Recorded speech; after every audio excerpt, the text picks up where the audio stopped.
अरे रे शेम तुझ्यावर, भाजपात असून सुद्धा काही इज्जत नाही।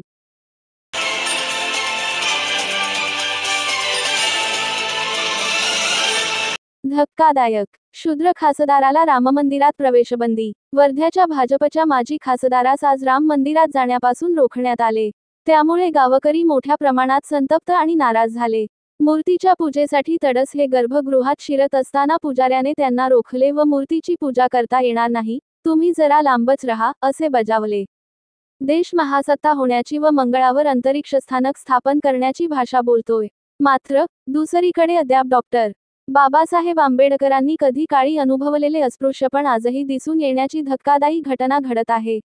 ते सुद्धा आज रामनवमीला आणि भाजप नेत्याच्या बाबतीत। वर्धा जिल्ह्यातील देवळीतील राम मंदिरातील ही घटना अत्यंत वाईट अनुभव देणारी आहे। भाजपचे माजी खासदार आहेत रामदास तडस। हे राम मंदिर खूप जुने आहे। आज गावात रामनवमीची धामधूम सुरू असताना रामदास तडस व त्यांच्या पत्नी शोभा तडस तसेच काही भाजप पदाधिकारी हे रामदर्शनास या मंदिरात पोहोचले। त्यावेळी पूजा सुरू होती। मूर्तीच्या पूजेसाठी तडस हे गर्भगृहात शिरत असताना पुजाऱ्याने त्यांना रोखले। मूर्तीची पूजा करता येणार नाही, तुम्ही जरा लांबच रहा, असे बजावले। हे ऐकून तडस चांगलेच स्तब्ध झाले। काय गुन्हा त्यांना कळलेच नाही। म्हणून त्यांनी पुजाऱ्यास विचारणा केली का बरं मी आज जाऊ शकत नाही।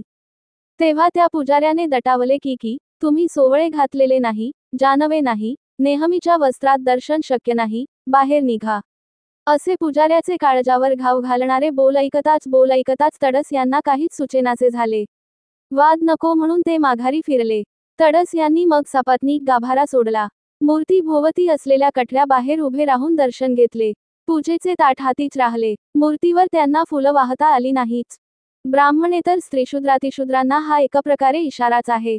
भटपुरोहितांच्या सोवळेओवळे आणि बाटविटाळाच्या हिंदू राष्ट्रात तुमची हेच लायकी आहे। मानवतेच्या पातळीवरून घसरून उकिरड्यात लोळायचे नसेल तर माणसामाणसात भेद निर्माण करणाऱ्या विषमतावादी वर्णश्रेष्ठत्ववादी हिंदू राष्ट्राचा म्हणजेच वैदिक राष्ट्राचा नाद सोडा। साभार बेला जहागीरदार। मी प्रस्तुतकर्ती सायली देशमुख, आमचे सहयोगी Rajesh Meshram, the news India 7 करिता। नमस्कार दोस्तों, हमारे न्यूज चैनल न्यूज इंडिया को लाइक कीजिए, शेयर कीजिए, अनसब्सक्राइब कीजिए। हम मिलेंगे फिर, धन्यवाद।